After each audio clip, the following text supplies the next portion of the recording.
ভারতের কাশিমপুর থেকে আসা একজন জমিদার কিভাবে রাজশাহী তানোরের কামারগাঁয়ে একটি জমিদারি প্রথা চালু করেছিলেন সেই বিষয়টি আজকে তুলে ধরব আজকের এই ভিডিওতে।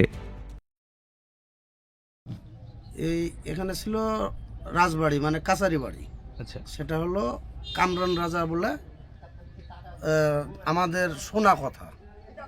তো তারপর তো নাই, এখন সরকারিভাবে ওটা ভাঙ্গে এখন এখানে শহীদ মিনার হয়েছে। আর প্রাচীন বলতে গেলে এই বাড়িটা আছে। উনি মালিক ছিলেন, এখানকার মালিক ছিলেন। ওনাকে আসলে কি বলা হতো?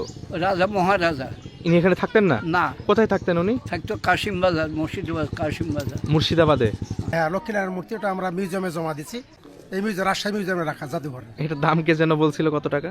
বলেছিল 8 কোটি টাকা দাম বলেছিল। 8 কোটি টাকা দাম বলেছিল। বলে আমার কাছে বিক্রি করেন। মাটি দিয়ে আবার ইয়া করা লাগছে, কারণ অনেক জায়গা চটে গেছে।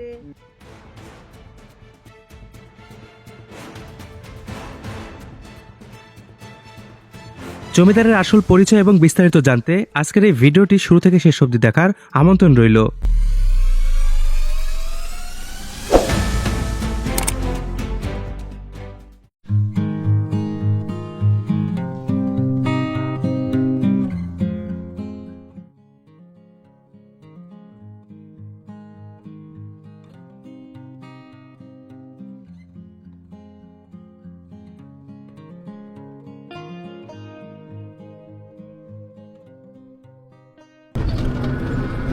আমরা রওনা দিয়েছি তানোরের উদ্দেশ্যে। আর এখানে এসে সব থেকে মজার বিষয় হচ্ছে যে রাস্তাটা এত ভাঙা, মানে গাড়ি যাওয়া মুশকিল হয়ে গেছে। তো আপনারা যারা আসবেন তারা এই সাইড দিয়ে না এসে রাজশাহী শহর দিয়ে বা অন্য একটা মোহনপুর সাইড আছে ওখান দিয়ে আসতে পারেন।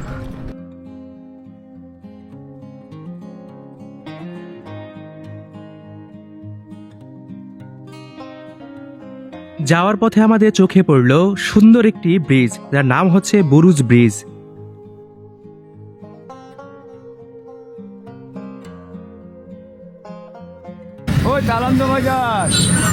তানোর বাজার থেকে আমরা ভ্যান যোগে রওনা দিয়েছি কামারগাঁওর উদ্দেশ্যে। বন্ধুরা, এখন আমি রওনা দিয়েছি তালন্দ বাজার থেকে, যাচ্ছি কামারগাঁওয়ের উদ্দেশ্যে। কামারগাঁওতে প্রাচীন একটি স্থাপনা রয়েছে এবং সেই স্থাপনাটা আপনাদের মাঝে এখন আমি তুলে ধরব। হালকা রোদ এবং শীতের মৃদু বাতাস প্রাকৃতিক সৌন্দর্যে একদম আমার মনকে বিমোহিত করেছিল। অবশেষে আমরা পৌঁছে যাই সেই কাঙ্ক্ষিত স্থানে।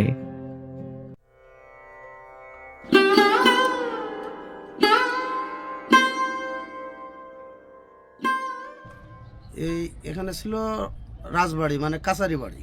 আচ্ছা, সেটা হলো কামরান রাজা বলে আমাদের শোনা কথা।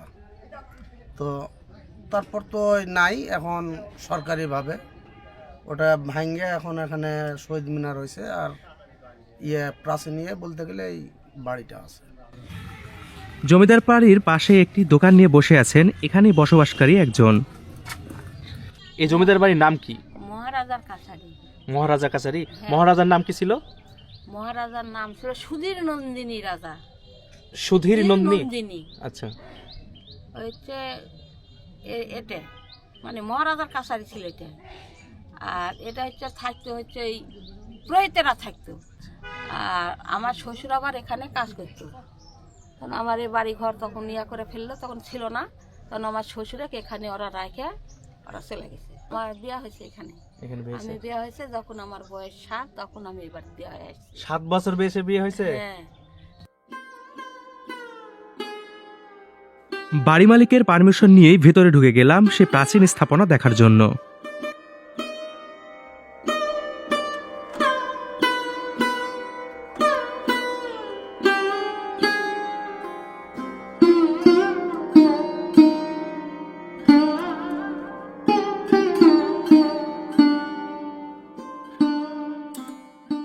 এটা মূলত মন্দিরের গেট ছিল।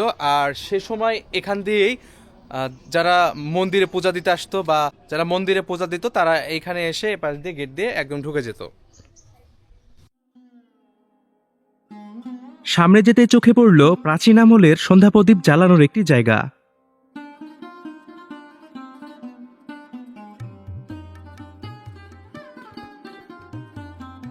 এই জমিদারির প্রধান জমিদার না থাকলেও বাড়িতে যারা বসবাস করেন ঠিক এখানে একটি তুলসী গাছ লাগিয়ে রেখেছেন। যখন আসেন এটা রাধা গোবিন্দ মন্দির। একসময় ঠিক এইখানেই ব্যাপক জমজমাটভাবে পূজার আয়োজন করা হতো, কিন্তু বর্তমানে কালের বিবর্তনে এটি প্রায় ধ্বংসের পথে।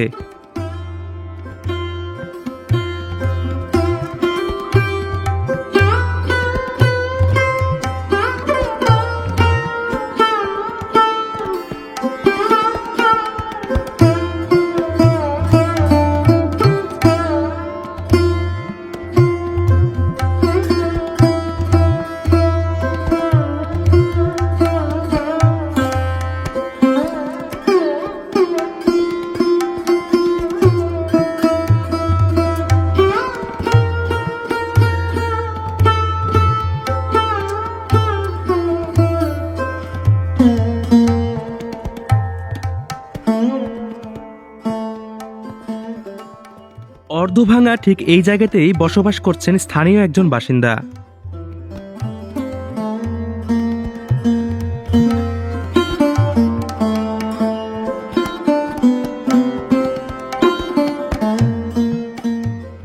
যেহেতু বইপত্রে কোনো রকম ইতিহাস লেখা নেই, তাই এই জমিদার বাড়ির ইতিহাস সম্পর্কে আমি আপনাদের মাঝে বেশি কিছু তুলে ধরতে পারলাম না। আপনার দাদা দাদের এখানে থাকতো?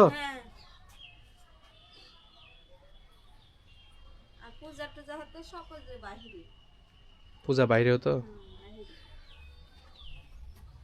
আপনি পূজা হতে দেখেননি? এখানে দেখিনি। এই জমিদার বাড়ির সব থেকে অক্ষত জায়গা হচ্ছে এই স্থাপনাটি। ইটের তৈরি স্থাপনার ওপর মাটির প্রলেপ দিয়ে বসবাস করছেন বছরের পর বছর। মাটি দিয়ে বানানো পরে মাটি দিয়ে, হ্যাঁ, ইয়া করছে, লেপছে। মাটি দিয়ে আবার হচ্ছে ইয়া করা লাগছে, কারণ অনেক জায়গা চটে গেছে, দেখতে খারাপ লাগছে, পুরাটাই আবার মাটি দিয়ে।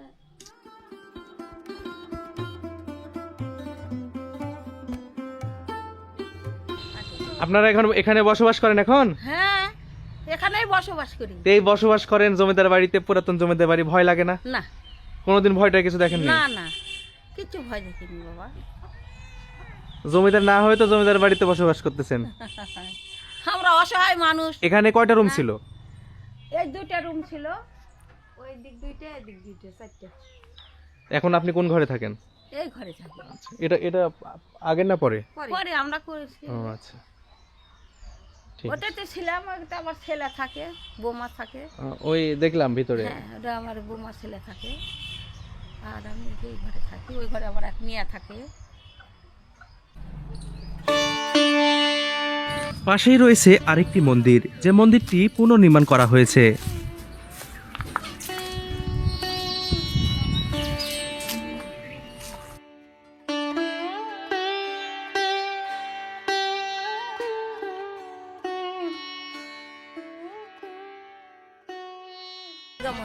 এটা দুর্গা মন্দির? এটা এখানে কি নিয়মিত পূজা অর্চনা হয়? হ্যাঁ। আর ওইটা কিছু হলো বললেন, কাচারি? না, ওটা মানুষ থাকা রুম। আচ্ছা, ওই যে পুরোহিতেরা থাকে, পুরোহিতের জন্য। এমনি লোকজন থাকে ছিল জমিদার আমলে, আর এখানে পূজা হতো।